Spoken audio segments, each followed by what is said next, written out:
Picture this. You are lying on a straw mattress in a cold stone cottage in Yorkshire, England, in the winter of 1347 AD. The wind whistles through the cracks in the wooden walls, and your breath makes little clouds in the freezing air beside you. Your husband's rough hand finds yours under the scratchy wool blanket. But this tender moment is broken by the wet cough of your mother-in-law, who sleeps only 3 feet away on her own mat. Beyond her, your 2 small children toss restlessly in their shared bed.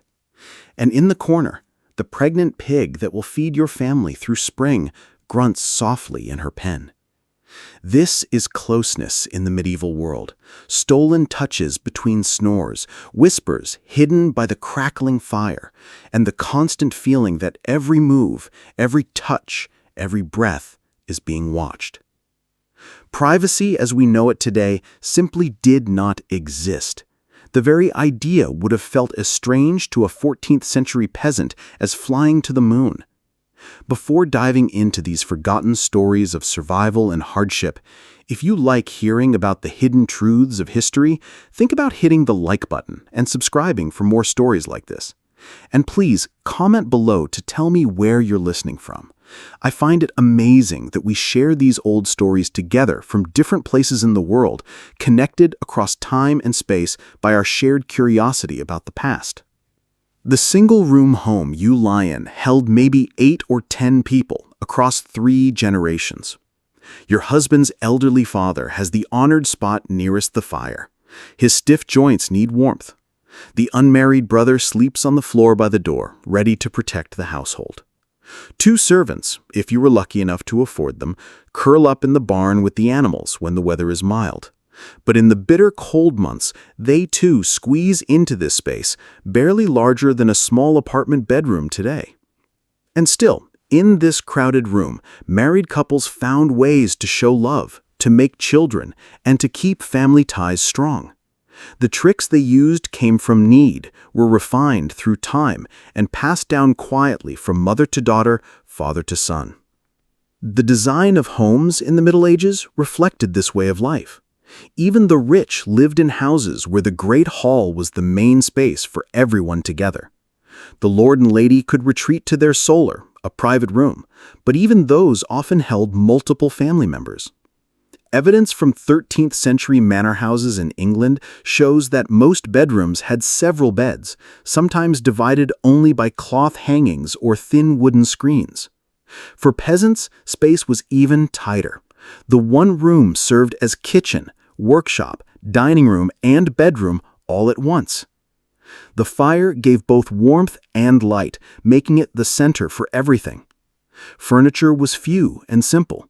Maybe a table that could be taken apart when not needed, a couple of stools, and the valuable beds which were costly investments. The bed itself was built more for survival than comfort. The frame stood high off the ground to escape cold air and rats. The mattress, often just a sack of straw, feathers, or rags, was covered with whatever fabric the family could manage. The rich might have linen sheets, while the poor had rough wool or hemp. Many families owned just one set of sheets, washed maybe once a month if water was available. But space was not the only challenge. Life in the Middle Ages followed strict ranks and rules that shaped every part of daily living. The church taught that desire was sinful and should happen only in marriage and only to make children. Public affection was looked down on, and couples were told to keep intimacy modest and quiet. These moral rules created a hidden web of secret signs and unspoken hints. A couple might signal with a touch when passing a cup of ale, or a long look across the fire, or a whisper about checking the animals in the barn. These secret codes had to be understood only by the partner, while hidden from parents, siblings, and servants who always watched. Finding the right moment needed careful timing. Most homes followed the rhythm of farming and the seasons. During harvest, when work stretched from dawn to night, tiredness often replaced desire. Winter brought new problems, the cold that made undressing risky, the short days that squeezed all activities into a few dark hours, and the crowded rooms where every sound was heard. Spring gave the best chance for privacy. As days grew warmer and longer, couples could slip into the fields, pretending to check crops or gather herbs. The woods gave hidden places, though with dangers of thieves, wild animals, and neighbors who might gossip or report them. Summer had both chances and limits. Long workdays meant couples could be alone in the fields at midday while others rested. But harvest also brought more laborers, visiting relatives, and traveling workers, packing homes even more. The church calendar added further limits. The Catholic Church named many feast days, fasting days, and times of penance when intimacy was banned. Advent, Lent, and the weeks around holy days were times of strict abstinence. Even within marriage, couples were told not to come together on Wednesdays, Fridays, and Sundays. That left only 4 days each week when closeness was allowed by religion. Pregnancy made more rules. The church said intimacy must stop once a woman was visibly pregnant, and after birth, a 40-day cleansing period was required.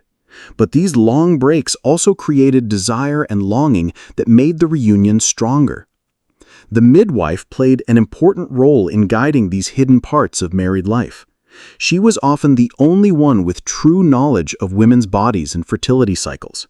Her secret advice about timing, positions, and even contraception was sought quietly by women who dared not ask openly. Her presence in the home during childbirth also gave rare moments for honest talks about intimacy, whispered in private while the work of birth unfolded. The laboring woman's husband and male relatives waited nervously outside. Children created the biggest challenge for privacy in marriage. In most medieval homes, children slept in the same room as their parents until they were teenagers. The idea of kids having their own bedrooms was unheard of except for the very rich. Small children often didn't notice their parents' private moments, but older children were a more delicate problem. The answer was a quiet system of teaching and pretending not to notice. Children learned to sleep deeply, to ignore certain sounds and movements, and to accept that some things were only for adults. Parents used methods with little movement and complete silence, living their intimate lives in a space smaller than a whisper. The church bed curtains had many uses beyond keeping warm and private. These thick fabrics, often the most expensive thing in a poor household, created a mental wall that let couples imagine they were alone, even while surrounded by family. The curtains blocked sound and sight, creating a small cocoon of closeness inside the crowded room. But even in this closed space, couples faced the physical problems of medieval life. Unwashed bodies for weeks or months, clothing worn day and night, and constant insects and pests made intimacy something that had to be carefully planned. Baths were a luxury, done maybe once a month by the rich, and even less for the poor. The changing seasons created natural patterns of closeness. Winter nights were long and cold, making the shared bed as practical as it was emotional. Spring brought new life and energy after hard winters. Summer allowed outdoor privacy, while autumn's harvest festivals gave rare moments of shared joy and relief. Money struggles also shaped relationships. When food was short, the needs of survival came first. Hunger, cold, and exhaustion killed desire. But when times were good, after a big harvest or trade, couples often felt more affectionate and hopeful. Alcohol also played a big part in intimacy. Beer and ale were safer than water in many places, so people were often mildly drunk. Weddings, harvest festivals, and holy days let couples loosen up under alcohol's effect. Though these gatherings also meant more family and guests in the already small homes, summer travel created new chances for privacy. Families often sent animals to far pastures, and shepherds slept in fields. Young men traveled for markets or fairs, which made houses less crowded. These absences gave couples short windows of solitude. The hard facts of life meant many couples didn't marry until their 20s or 30s, after saving enough to build a household. This waiting made desire strong and hard to manage under Christian rules and social limits. Arranged marriages were normal for all classes, though families decided the level of control. Even in arranged marriages, couples were expected to build love and understanding over time. The intimacy in these unions often lasted longer and felt stronger than the romances in poems because it was built through struggle and shared need. The laws of marriage gave husbands control over their wives' bodies and behavior. Church law said wives had to submit to their husbands' wishes, but also said men should keep it to a reasonable level. These mixed rules created tension couples had to work out on their own. Ideas about women's desire came from old medical texts and church teaching. Women were believed to be more lustful than men, needing strict control. Yet the same texts said female pleasure was needed for making children, leaving couples stuck in a web of guilt and desire. The practice of bundling, where young couples slept together fully clothed and sometimes tied, shows how society managed desire under strict rules. This custom, common in Northern Europe, gave closeness, but promised to keep virginity.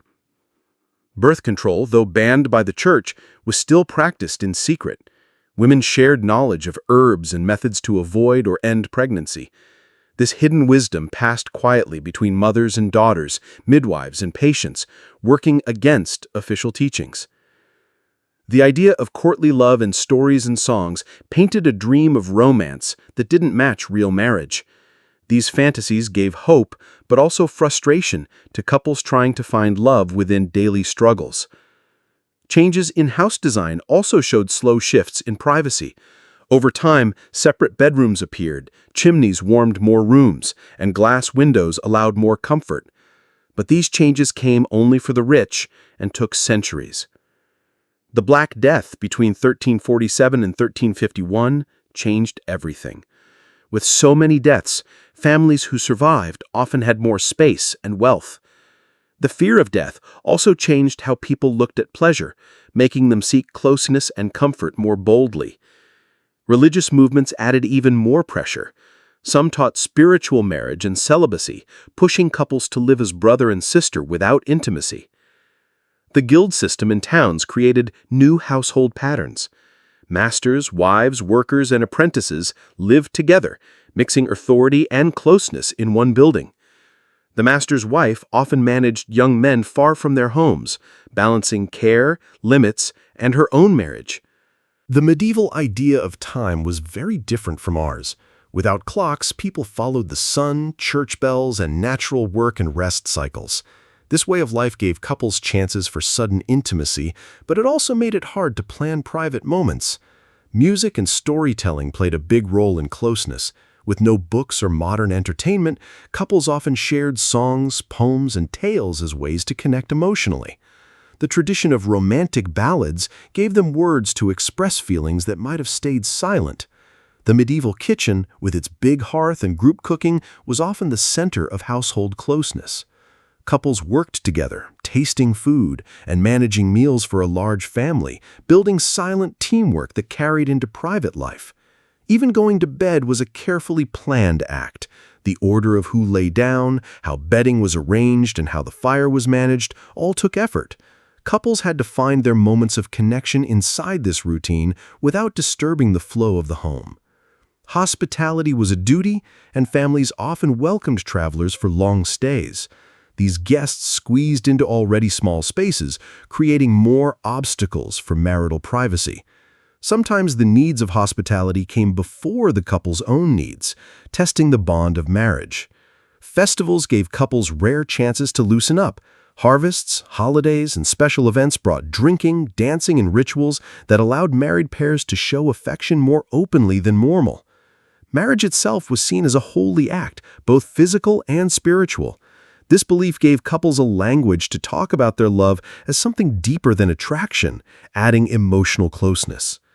Pilgrimages were another chance for privacy. Trips to holy sites could take weeks or months, giving couples time away from family and neighbors. The shared travel and hardship often made marriages stronger. But the law showed the power struggles inside homes. Husbands had control and wives had to submit, yet there were limits to acceptable behavior.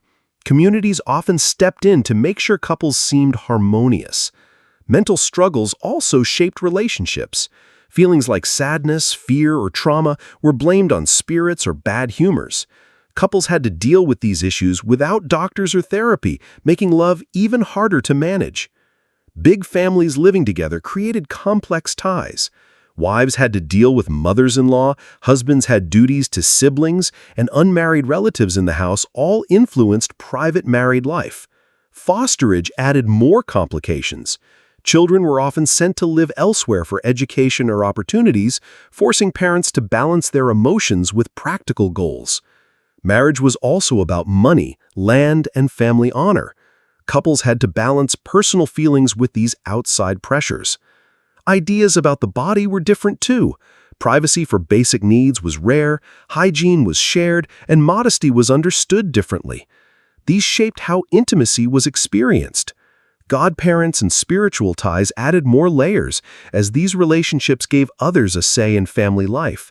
Communities also used rough music, a public shaming tradition, to punish couples who broke social rules. This meant private life was always under watch. Religion controlled intimacy too. Certain times were allowed for sex, while many days were forbidden, making couples follow a strict calendar. Beliefs about pregnancy added pressure. People thought a mother's thoughts could shape the unborn child, which put stress on both partners. Among the rich, wet nurses raised babies so wives could return to marital life sooner. But this choice brought emotional and social problems. Grief shaped closeness too. High child death rates meant couples often had to face loss while keeping their bond alive. Servants in the home complicated privacy too. They could witness private moments, cross boundaries, or affect the couple's space just by being present. Remarriage after a spouse's death brought its own struggles. Widows and widowers had to balance new bonds with memories of lost partners. Sin and forgiveness shaped married life as well. Couples were taught that intimacy could be holy if done with the right purpose. Confession to priests added more pressure since sexual matters had to be admitted and judged. Intense friendships, especially between the same sex, also played roles in households. These bonds gave emotional support, but sometimes competed with the marriage bond itself. The medieval idea of honor and reputation shaped private life in ways that went far beyond the bedroom. A couple had to show proper behavior in marriage if they wanted respect and good chances in society. The seasons of war created special problems for intimacy. Husbands left for campaigns, soldiers came looking for shelter, and danger always hung in the air, changing how couples lived privately. The system of apprenticeship and service added to the complexity. Young outsiders lived in homes, and masters and mistresses acted like parents, which created mixed emotions that affected married life. Growing old also changed intimacy. People believed desire naturally faded with age, and this belief gave couples a way to understand the changes in their relationship. Magic and folk beliefs influenced love too. People used charms, potions, and amulets for fertility or protection, even though the church disapproved. Pilgrimages gave couples unique chances for both spiritual and physical closeness. Traveling to holy places gave them freedom from constant watch, and the hardships of the road brought them closer together. Dreams also mattered. People thought dreams could reveal God's will or the devil's tricks, adding more meaning to private life. Festivals gave couples rare times to relax rules. With dancing, drinking, and courtship games, husbands and wives could show affection more openly. Marriage was also tied to money. Dowries and bride prizes made intimacy part of economic deals, adding responsibility alongside affection. Midwives guided couples not only in childbirth, but also in intimacy, giving advice on contraception, harmony, and even techniques. Health was tied to the body and soul, so couples believed their sex lives affected both their physical and spiritual well-being. Shared sleeping created another challenge. Beds had to be shared with relatives, children, or servants, so couples had to be silent and clever to keep their privacy. People also believed women were more lustful than men, which created confusing expectations in marriages. Gossip and constant community judgment added more pressure. Reputation mattered, and couples had to meet social standards. Trial marriages, where couples lived together before formal vows, gave a way to explore intimacy without breaking rules, though it was temporary. Farming life also shaped love. Long harvest days, quiet winters, and new life in spring all set the rhythm for intimacy. Ideas about pregnancy added more weight. People believed women's pleasure was needed for conception, which shaped the way couples related. Family life was large and crowded, with parents, siblings, and relatives, so couples had to balance their private needs with family duties. Fosterage and apprenticeship often meant children were sent away, which broke family closeness for long periods. Religious cycles also controlled intimacy. Certain days and seasons required abstinence, so couples had to time their moments carefully. Everyday life made intimacy harder too. With no privacy for daily needs and shared hygiene, romance was difficult. Still, music and stories gave couples another way to show affection. Songs, poems, and courtly tales inspired feelings and gave language for love. Arranged marriages were the norm, and couples had to find closeness while meeting family and social expectations. Festivals came again and again as rare chances to show open affection. Religion added yet another layer. Love could be sinful, but also holy if done with the right purpose, and couples were taught to see it this way. So when the fire in that Yorkshire cottage of 1347 fades, and the wind howls through the wooden walls, a husband and wife still find ways to love each other. Their intimacy is not in long hours alone, but in fingers pressed together under wool, in breaths shared in the cold air, in silent trust that this moment is theirs, even with others around. The medieval world showed that love, like survival, needed creativity, patience, and acceptance of limits that would feel impossible today. Yet in those limits, couples found affection, built families, and created bonds that carried them through lives of hard struggle. Their love was not the wild passion of songs, but something stronger, a quiet flame that lasted through the long nights of a world where privacy was rare and love was a daily choice made in front of others who knew that some secrets stayed hidden, some moments were shared, and some bonds were unbreakable, no matter what the world did to test them. The methods couples created, the compromises they made, and the love they managed in crowded homes tell only part of the story. To really understand how medieval couples handled intimacy, we have to look deeper at the exact tricks they used, the secret codes they followed, and the lengths they went to protect something private in a world that had no real privacy. Think about their secret language. Not spoken words, but a system of small gestures, glances, and signals that helped couples stay connected under constant eyes. A wife might brush her husband's hand while giving him bread, holding it just a moment longer than needed. He might shift slightly on the bench, making a tiny space between them, looking proper to others but clear to her. These little signals were learned over years and became second nature. Margaret de Clare, wife of a minor nobleman in 14th century Gasconies, left letters showing how detailed this was. Writing to her sister in 1356 AD, she explained how she and her husband used code phrases to talk about private matters, even in front of their household. Saying, "Check the grain stores," meant they wanted time alone. Saying, "The fire burns low," meant the night's plans were delayed. The layout of homes also supported these hidden talks. Beds were placed so couples could meet eyes across the room while still looking proper. Precious things like holy icons, old tapestries, or wooden crosses became points of reference for silent signals. The idea of foreplay was very different. Couples had to build up connection hours before in ways that looked normal. A husband might adjust his wife's head covering, help with heavy chores, or share a cup of drink with her. These allowed touches seemed innocent, but built tension and closeness. Religion played a role here too. Evening prayers led by the head of the house gave couples one of the few times to kneel side by side, their voices joined together while their bodies touched in the small space. The rhythm of prayer gave them a deep feeling of closeness that went beyond their physical limits. The seasons also shaped intimacy. Spring meant work in the fields together, planting and caring for crops side by side. Heavy work, shared sweat, and the removal of warm clothing gave excuses for closeness.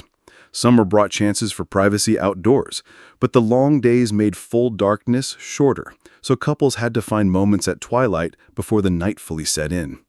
Harvest season had its own mix. Long, exhausting work made intimacy harder, but the group work gave excuses to slip away under the pretense of checking distant fields. Winter was the hardest. The freezing cold made undressing dangerous, but it also made the warmth of bodies in bed both a need and a comfort. Intimacy became about body heat, even with layers of clothes in the bitter cold. Time itself shaped love. Without clocks, life followed the sun, bells, and the cycle of work. This lack of strict hours made planning private time hard, but it also gave surprise chances. The church bells that rang across the day became signals. The dawn bell meant work started, and the night's privacy ended. The evening bell for Vespers told couples that the time for closeness might soon be possible. These sounds became part of their quiet system. Bathing also gave rare openings. Full baths were rare, but even washing hands and faces each week let couples care for each other's bodies. Helping a spouse wash hair or scrub hard-to-reach spots became a form of loving service that was practical but deeply personal. Food played a part too. In a time when hunger was normal, saving or sharing food was an act of love. A wife might save the best piece of meat for her husband, while a husband might bring honey or rare treats. These gifts were public but carried private meaning. Smell mattered too. Without perfumes or daily baths, couples grew used to each other's natural scent. Sharing clothes, bedding, and belongings created a closeness of smell that bound them even when they couldn't touch. Touch itself stretched beyond sex. Grooming each other, removing lice, cleaning wounds, or applying herbs became tender ways to connect. These acts of care often happened in front of others, but for the couple, they carried private affection. Beliefs about fertility shaped intimacy too. People thought women had to feel pleasure to conceive, so husbands were urged to make sure their wives enjoyed intimacy. But this also added pressure when conditions were far from ideal. Timing often had to match a woman's monthly cycle, making it more complicated. Birth control existed secretly, even though the church condemned it. Women shared herbs and methods quietly with daughters, friends, and midwives. This secret knowledge gave couples some control over children, even against church rules. And finally, dreams added another layer. People believed dreams could reveal God's will or temptations from demons, so couples often looked for meaning in their private lives from what they dreamed. Both psychological insight and religious belief shaped how people saw dreams. Dreams were thought to show God's will, temptations from demons, or secret wishes of the heart. Couples often shared their dreams with each other, turning them into moments of closeness that went beyond the limits of daily life. Storytelling in medieval culture gave couples another way to connect. Sharing tales, whether Bible stories, romantic songs, or family memories, let them express values, fears, and hopes they couldn't always say directly. Listening to a partner's voice in the dark, even while others slept nearby, created a kind of private closeness that felt deep and personal. Pilgrimage gave married couples rare chances for intimacy they could never have at home. Traveling to holy places often took weeks or months, giving couples freedom from family and community eyes they couldn't escape in daily life. The shared struggles of travel, sleeping outside, walking long distances, and facing dangers together built bonds of trust and closeness that made their relationship stronger. The hard work of pilgrimage also created natural reasons for couples to care for each other in ways that would be improper at home. Bandaging blistered feet, sharing food and water, and giving comfort during sickness or injury became chances for tender care. The spiritual side of pilgrimage added even more. People believed the journey itself was a kind of penance in spiritual cleansing, so couples could see their closeness as blessed by God. Reaching the holy site was often celebrated with joy that included physical intimacy. Marriage in medieval times was seen as a holy sacrament, so intimacy was believed to have both spiritual and physical meaning. This gave couples a language for talking about their relationship that went beyond attraction. Many believed love between husband and wife was a reflection of divine love, which created deeper emotional and spiritual bonds. Spiritual guidance also shaped intimacy. Couples often sought advice from priests or religious teachers about their marriage. These talks, sometimes done separately with husband and wife, gave couples shared ways of thinking about the spiritual meaning of their closeness. The body was seen as the temple of the Holy Spirit, which made intimacy complicated. On one hand, couples were told to treat their bodies with respect. On the other, they were warned about sinful pleasure. Couples had to balance these fears while still staying close to each other. Confession also played a big role. Husbands and wives had to confess sexual sins to priests, which created pressure to follow church rules. But it also gave couples guidance and forgiveness when they struggled with desire or temptation. Spiritual friendships in medieval life made things even more complex. Deep emotional bonds often formed between people of the same sex, giving an outlet for connection beyond marriage. These friendships could support couples, but they could also cause jealousy or risk scandal if misunderstood. Religious seasons shaped intimacy too. Advent, Lent, and other holy times were declared off-limits for sex. Couples had to find ways to stay emotionally close during these long periods of forced abstinence. Suffering was also seen as a path to spiritual growth. Couples sometimes treated their struggles with intimacy and privacy as chances to grow closer to God, not just as problems to solve. Mysticism gave people new models of love and marriage. Some couples even chose spiritual marriages, renouncing sex but keeping strong emotional bonds, seeing this as a higher form of union. Family presence made intimacy harder too. Parents, siblings, and other relatives living in the same home meant couples had to balance private needs with constant family duties. Fosterage added another challenge. Children were often sent to other households for education or training, a choice driven by money or social goals. While painful, it sometimes gave couples more space to reconnect without children around. Hospitality created the opposite problem. Families had to welcome travelers and guests, sometimes for long stays. This made intimacy harder, but it also gave couples chances to work together as partners in running the household. Entertainment gave couples joy and playful bonding. Music, dancing, stories, and games were socially acceptable, but they also carried private meaning. Shared laughter made emotional ties stronger. Gender roles shaped everything. Wives were expected to obey husbands, which created imbalances. But this also set clear roles and expectations, which sometimes helped couples understand each other's duties. Courtship added layers too.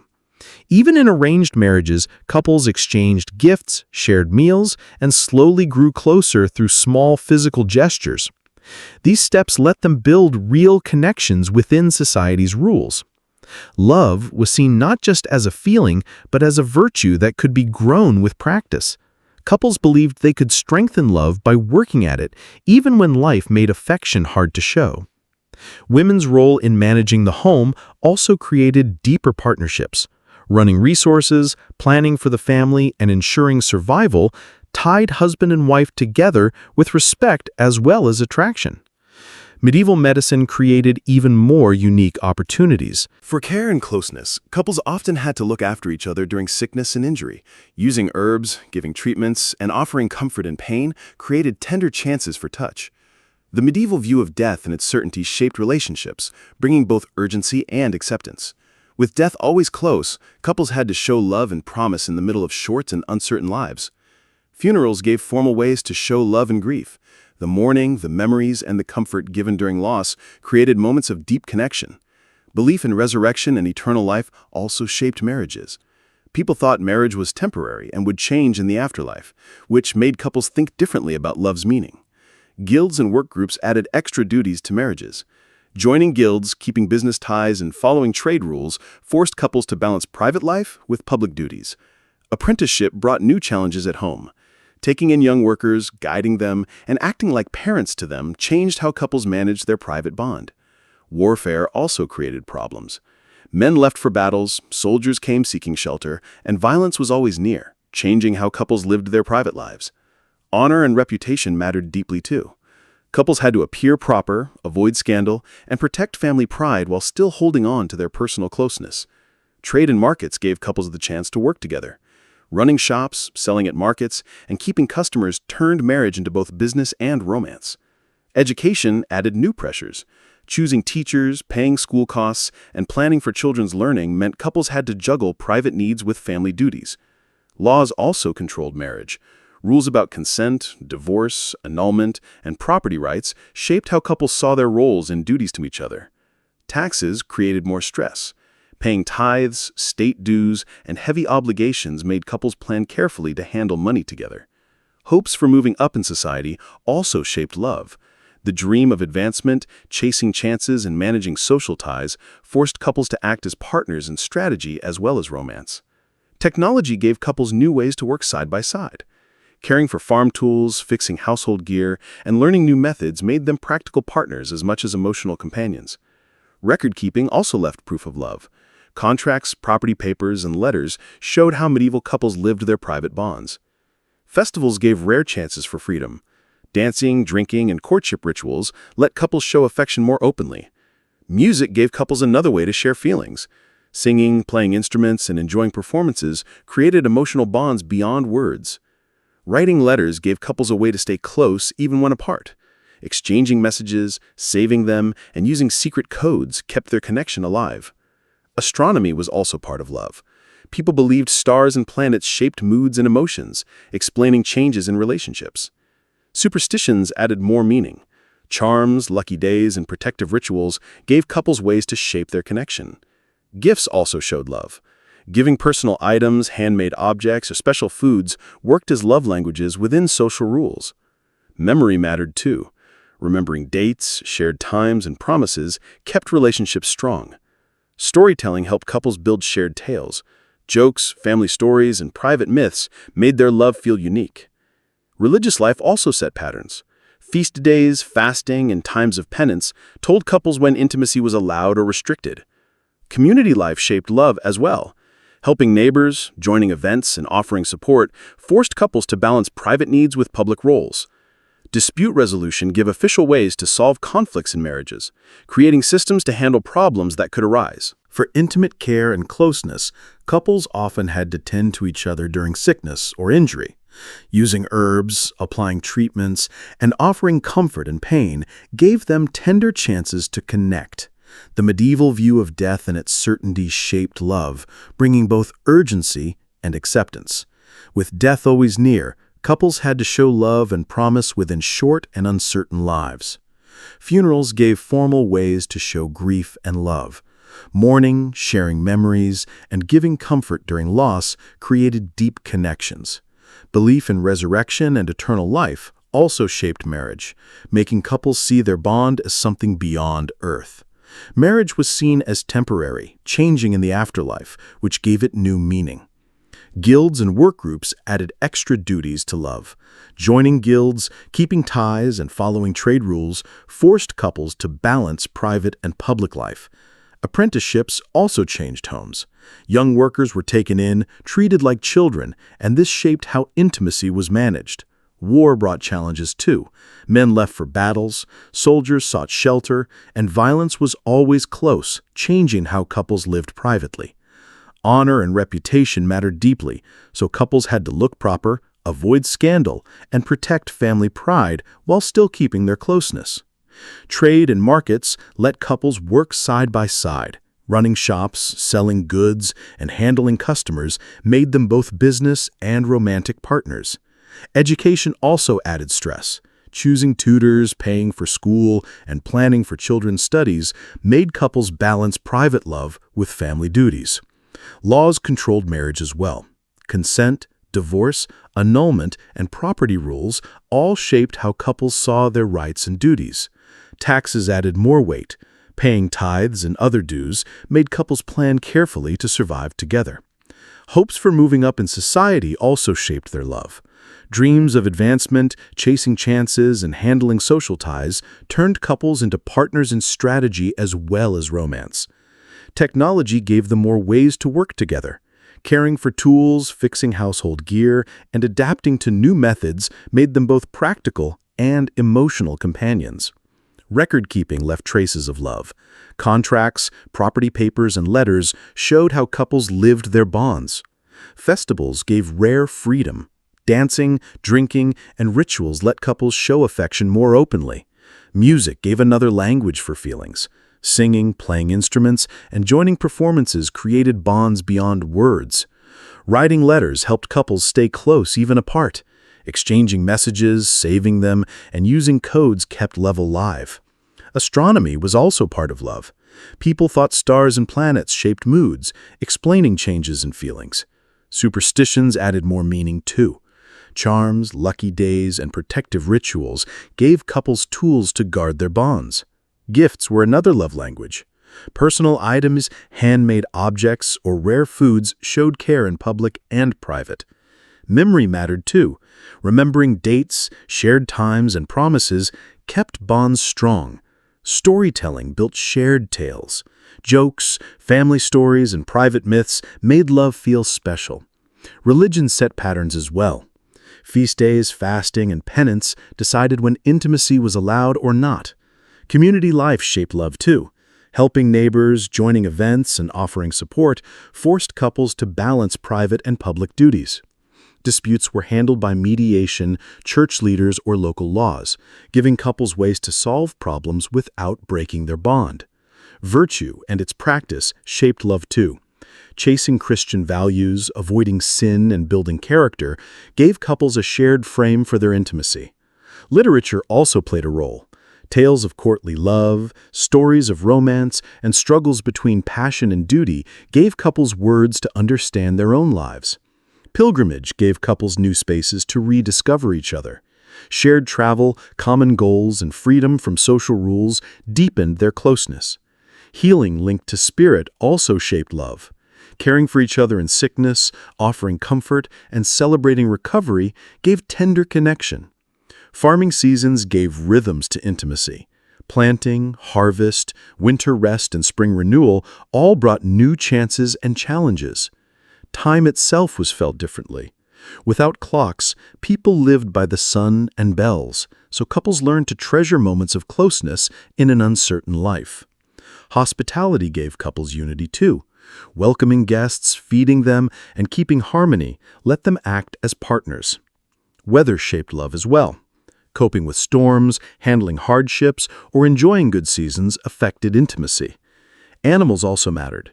Caring for livestock, using work animals, or enjoying pets gave couples ways to show care and responsibility. Craftsmanship let couples work together. Making tools, fixing things, or creating art blended work with love. Beauty shaped bonds too. Enjoying music, art, or nature gave couples shared joy beyond the practical. Festivals again gave open space for love, mixing duty with affection. Mystery also shaped intimacy. Accepting the unknown, enjoying wonder, and treating love as sacred made it feel deeper. Prayer and meditation gave couples shared spiritual closeness. Joining services, keeping devotions, and building spiritual habits tied them together. Light and dark also had meaning. Light stood for God's presence, darkness for mystery or danger, and couples saw intimacy through these symbols. Nature's seasons mirrored love too. Spring's renewal, summer's plenty, autumn's harvest, and winter's rest gave metaphors for bonds. Silence had value as well. Couples learned wordless talk, gentle touch, and deep understanding in quiet moments. Daily work joined love too. Sharing labor, tasks, and goals turned service into affection. Home itself was sacred. Arranging space, keeping beauty, and making routines showed commitment. Religious rhythms again shaped intimacy. Holy days, services, and prayers tied love to faith and community. Journeys gave meaning too. Love was seen as a pilgrimage needing effort, patience, and faith. Couples valued not just reaching goals, but also walking the path together. And so, once again, lying in that Yorkshire cottage in 1347, hearing the wind in the walls and feeling your husband's rough hand under the wool blanket, you realize something that modern comfort has forgotten. Intimacy was never about having space, but about creating it. Love was never about buying silence, but about building trust in the noise. In a world with no privacy, couples found intimacy in choosing tenderness, whispering secrets everyone could hear but only lovers could understand, and finding the sacred in simple moments when two hearts beat close enough to share breath, hope, and defiance against a world that gave them everything but solitude. And somehow, that was